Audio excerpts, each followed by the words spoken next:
ఎక్కడ సార్ పోతాదే పుట్టింది ఇచ్చినా కూడా మోసమే. ఏదో మళ్ళీ ఎలక్షన్ కోసం దానికోసం చేస్తారు తప్ప కడుపు నిండా ప్రేమను ఇచ్చేది ఇట్లే ఉంటుందా?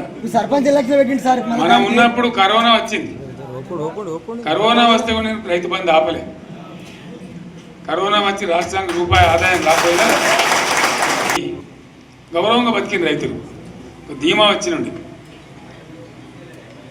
రైతు బీమా పెడితే ఎంతమందికి సాయం జరిగింది? గుంట భూమి ఉన్న కూడా మంచిగా సాయం జరిగింది. ఇవాళ మొత్తం రోజు బడి పిల్లలు విషాహారము, కడుపు నొచ్చుడు, బాధపడు, పురుగులు అన్నం పెట్టుడు, పిల్లలు వెళ్ళిపోతున్నారు. ఆ స్కూళ్ళ నుంచి ఇళ్ళకి వెళ్ళిపోతున్నారు.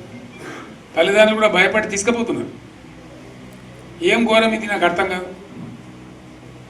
మళ్ళీ ఇది చేసినాడు కూడా ఇప్పుడు మళ్ళీ అదే కాంగ్రెస్ పార్టీ అంతేనా? మళ్ళీ పాత కాంగ్రెస్ మోపోయింది, మళ్ళీ కరెంట్ కోతలు మోపోయినాయి.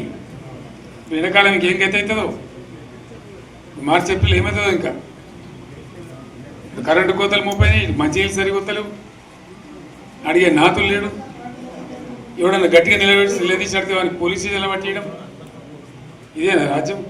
ఇంకెవ్వడు కొట్లాడాడు, ఎవరితో కాదు. అది అబద్ధాల పంచాంగం.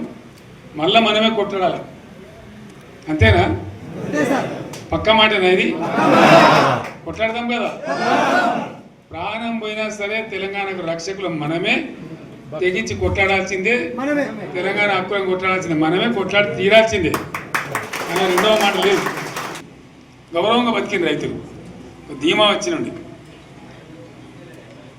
రైతు బీమా పెడితే ఎంతమందికి సాయం జరిగింది? గుంట భూమి ఉన్న కూడా మంచిగా సాయం జరిగింది.